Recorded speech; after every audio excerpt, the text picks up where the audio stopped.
नमस्कार मंडळी, माझ्या यूट्यूब चॅनलमध्ये मी तुमचं स्वागत करत आहे। माझं नाव आहे सोनाली आवळे आणि आज आहे संडे। आज संडे स्पेशल काय बनवायचं आहे ते आपण आज बघूया की आपल्याला काय बनवायचं आहे ते। ठीक आहे, तर चला वेळ न घालवता आपण आपल्या व्हिडिओला स्टार्ट करूया। बांगड्याचं तिकलं बनवण्यासाठी आपल्याला पहिल्यांदा बांगडे लागतील। हे मी धुवून साफ करून स्वच्छ करून व्यवस्थित घेतलेले आहेत। यातले अर्धे मी फ्राय करणार आहे आणि अर्धे तिकलं बनवायला वापरणार आहे। तर त्याच्यासाठी आपण बघूया वाटण्यासाठी काय लागणार आहे। खोबरं लागणार आहे, अर्ध वाटीच आहे। हे अद्रक आहे, त्याच्यानंतर ही कोथिंबीर आहे, त्याच्यानंतर हे ह्याच्यामध्ये तिरफळं आणि लाल मिरची मी भिजत घातलेली आहे। ही तिरफळं आणि ही लाल मिरची तर आमच्या कोकणात वापरलीच जाते। त्याच्यानंतर हे लसूण, कोथिंबीर आणि टोमॅटो हे ऑप्शनल आहे। हे टाकायचं तर टाका किंवा नका टाकू, पण मला आवडतं मच्छीमध्ये मला टोमॅटो खूप आवडतं आणि तसे मला टोमॅटो खूप आवडतं, तर मी कापून टाकत असते वरनं। तुम्हाला टाकायचं असेल तर तुम्ही टाका, नाही तर नका टाकू। तर आता आपण टोमॅटो बाजूला करूया आणि हे जे मिरच्या, ही तिरफळं, ही कोथिंबीर, हे अद्रक, खोबरं आणि लसूण पण अर्धच घेणार आहोत आपण, जास्त नाही घेणार आहोत। 4-5 पाकळ्या घेणार आहोत हे लसूण। हे आपल्याला फ्राय करायला लागणार आहे। तर हे सगळं आपण वाटून घेऊया। वाटल्यानंतर मी तुम्हाला दाखवते कसं बनवायचं ते।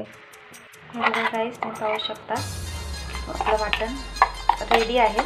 ह्याच्यामध्ये खोबरं आहे, तिरफळं आणि मिरची जी आपण भिजत घातली होती ते आहे, त्याच्यानंतर अद्रक आहे, त्याच्यानंतर लसूण आहे आणि कोथिंबीर आहे। याच्या व्यतिरिक्त काही याच्यामध्ये टाकलेलं नाही आहे। आणि जे पाण्यामध्ये तुम्ही मिरची आणि तिरफळं भिजत घातलेली तेच पाणी घालून त्याची पेस्ट बनवून घ्यायची आहे।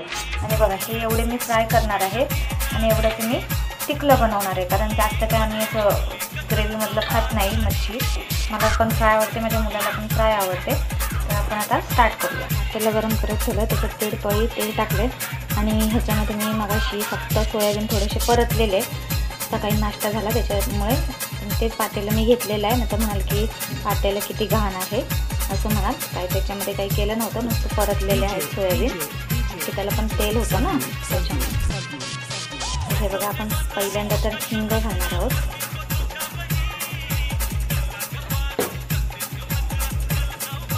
हिंग चांगलं फुललं की आपण जे वाटण बनवलेलं आहे ते आपण ह्याच्यामध्ये घालून घ्यायचं आहे। आता ह्याच्यामध्ये आपल्याला टाकायचं आहे मालवणी मसाला, 1.5 चमचा टाकायचा आहे आपल्याला।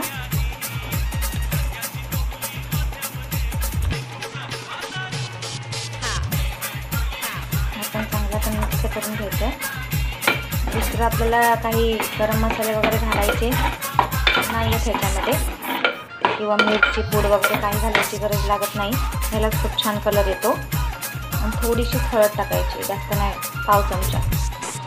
ठीक आहे, कारण मी ह्याला चांगलं मिक्स करून घेते आणि मग तुम्हाला दाखवते, कारण मला एकटीला कॅमेरा पकडावा लागतोय। हे सगळं मी चांगलं मिक्स करून घेते आणि मग तुम्हाला दाखवते। हे बघा, असं कलर पण आलेला आहे आणि ह्याच्यामध्ये चवीनुसार मीठ पण घालून घ्यायचं आहे। हे पण आपण मिक्स करायचे आणि ह्याच्यामध्ये आपण आता पाणी घालणार आहोत। पाणी घालून एक उकड काढायची आहे आपल्याला। उकळी आली चांगली की मग आपल्याला ह्याच्यामध्ये बांगडे सोडायचे, बांगडे आधी सोडायचे नाही आहेत। तर हे पाणी जे मी वाटण केलेलं आहे तेच पाणी मी घालणार आहे, सगळं धुवून व्यवस्थित। ठीक आहे, मग उकळी आल्यावर मी तुम्हाला दाखवते पुढचं। हे बघा, चांगली उकळी सुटलेली आहे ह्याला। आणि आपण हे कोकम टाकणार आहोत, कारण आपण कोकणी माणसं, आपल्याला आंबटपणा हा लागतोच आणि बांगड्यामध्ये किंवा मच्छीमध्ये हे टाकावंच, म्हणजे वैशीचा वास पण येत नाही। हे बघा, चांगली उकळलेलं आहे हे। तर आता मी गॅस थोडासा बारीक करते आणि आपण ह्याच्यामध्ये आपले बांगडे टाकून घेऊया। ह्याच्यामध्ये हे डोकं टाकते मी 3 डोकं टाकणार आहे।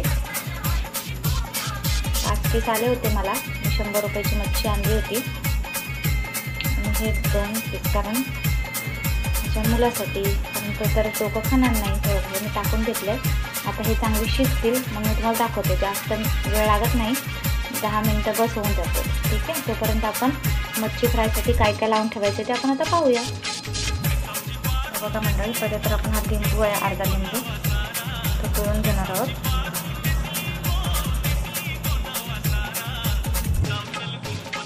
उकळलेलं आपण ह्याच्यावरती. त्याच्यानंतर चवीनुसार मीठ, त्याच्यानंतर पाव चमचा हळद आणि आपला मालवणी मसाला 1 चमचा.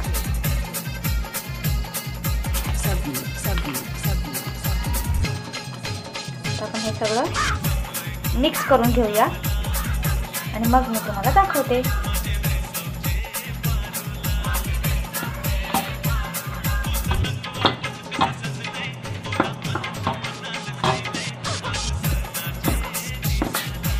एका हाताने कॅमेरा पकडलेला आहे त्याच्यामुळे ते हलतंय, जरा समजून घ्या तुम्ही. तिकडे लावून घेतलेलं आहे मी. त्याच्यामध्ये थोडीशी कोथिंबीर टाकणार आहे. थोडा वेळ हे 8-10 मिनटं ठेवून देणार आहे आता मॅरिनेट व्हायला. त्याच्यामध्ये सगळा मसाला लागण्यासाठी थोडंसं मिसळून देणार आहे. तोपर्यंत आपलं कालवण पण होईल, म्हणजे बांगड्याचं पिकलं आणि भात. मग आपण शेवटला हे फ्राय करायला घ्यायचं आहे. ठीक आहे. हे बघा मी झाकण काढलेलं होतं बांगड्यावरचं, तर हे पाहू शकता तुम्ही. हे थिकनेस त्यातून थोडंसं शिजायचं आहे. मी टोमॅटो टाकण्यासाठी तुम्हाला दाखवत आहे. हे मी टोमॅटो टाकत आहे. टोमॅटोच्या तर मी अशा उभ्या फोडी टाकत असते, 4च. तर मी फक्त टोमॅटो मी खाते, मला खूप आवडतं टोमॅटो. तर मी शिजायचं आहे. शिजल्यानंतर मी तुम्हाला दाखवते. त्याच्यामध्ये आता टोमॅटो पण चांगला शिजला जाईल. हे बघा गाईस, आपलं बांगड्याचं पिकलं सुद्धा रेडी आहे. हे बघा, आहे की नाही भारी, मस्त. हे बघा टोमॅटो पण छान शिजला गेलेला आहे. किती छान डोकं वगैरे सगळं शिजून गेलेलं आहे. बघा ह्याचं थिकनेस पण बघा, कलर पण बघा किती छान येतो आणि खूप छान सुगंध सुटला आहे. पाहू शकता तुम्ही. एकदा खरंच असं बनवून बघा, खूप छान लागतं, टेस्टी लागतं. पाहू शकता तुम्ही. हे बघा मी तेल गरम केलेलं आहे आणि हे तुकडे टाकते त्याच्यात. ह्याला रवा बिवा मी काहीच लावत नसते, डायरेक्टली फक्त जे हळद मीठ मसाला लावलेला आहे, लिंबू पिळलेला आहे ते तसंच टाकते. त्याच्यात कुठलं काही रवा बिवा नाही लावत. रवा फक्त मी बोंबीलाच लावत असते. आणि ह्या तव्यामध्ये मी चपाती केली होती. आता म्हणाल की तवा घासून घेतलेला नाही आहे, आणि जे आहे ते तुम्हाला क्लिअर कट सांगते की मी चपाती बनवली होती. सकाळी माझे टिफिन होते, ते टिफिन झाले बनवून, आणि ते झाल्यानंतर मी आता त्याच्यामध्ये माझ्यासाठी मच्छी बनवत आहे. तुम्ही पाहू शकता. बघा मी मच्छी टाकून घेतलेली आहे पूर्ण. किती भारी दिसते की नाही.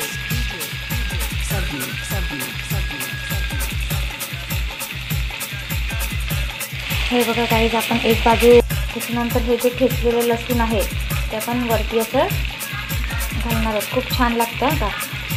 आणि लसूण घालायचं कारण असं असतं की मच्छीला जो वास येतो उग्र तो येत नाही खाताना, म्हणून लसूण ठेचून टाकायचं असतं. जास्त नाही ओघड आपलं टाकायचं ठेचून. असं वरनं टाकायचं. हे छान क्रिस्पी होतं. जसं जसं मच्छी फ्राय होते तसं हा. आता हे पलटी केल्यानंतर मग हा पण लसूण पण पलटी होणार ना, खूप क्रिस्पी लागतं, खूप छान खायला पण खूप टेस्टी लागतं. ठीक आहे. आता आपण हे पलटी केल्यानंतर पाहूया. पलटी करून घेतलेली आहे. सारखं उलटपुलट करायचं नाही. 2-3 मिनटानंतरच पलटी करायचं, मग ते चांगलं शिजलं जातं. आणि सारखं पलटी करून मग त्या मच्छी तुटतात. त्याच्यामुळे एक बाजू आधी चांगली शिजवून द्यायची आणि मगच दुसरी हे करायची, शिजवायची. आणि जेव्हा तुम्ही पलटी करता मच्छी तेव्हा गॅसचा फ्लेम मोठा करायचा आणि पलटून झाल्यानंतर परत स्लो करायचा. तुम्ही पाहू शकता. आणि मच्छीला थोडं तेल बाजूने सोडायचं, जास्त नाही सोडायचं, थोडं सोडत जायचं. हे बघा गाईस, तुम्ही बघू शकता.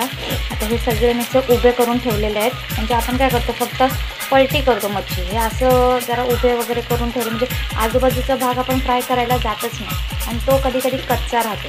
त्याच्यामुळे असं चांगलं व्यवस्थित आलटून पलटून केलं की मग दोन्ही बाजूने फ्राय झालं ना की ते असे उभे करून ठेवायचे, म्हणजे तो खालचा भाग असतो ना हा खालचा हा पण शिजला जातो. हा पण असं तुम्ही असं फ्राय होणार तर असं तुम्ही चांगलं उभं करून ठेवलं व्यवस्थित, हे पण चांगलं फ्राय होणार आहे. आता ही ऑलमोस्ट फ्राय झालेली आहे मच्छी.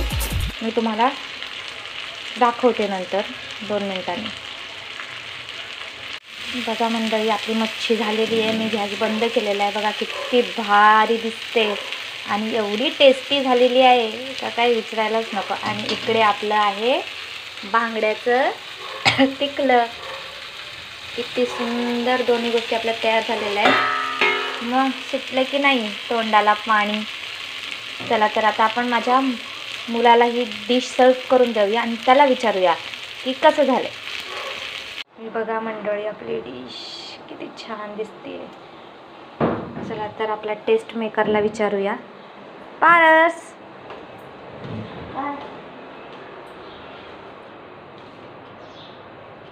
खाऊन सांग मला कसं झालेलं आहे.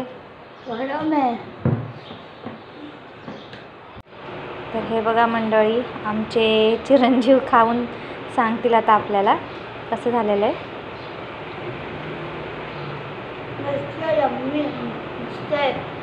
कसं झालंय पारस बांगड्याचं कालवण? मस्त, एकदम छान. हो, सुपर हिट. बघा तर आता पारसने तर जेवायला स्टार्ट केलं आहे. आता मला पण खूप भूक लागली आहे. मी पण आता जेवते.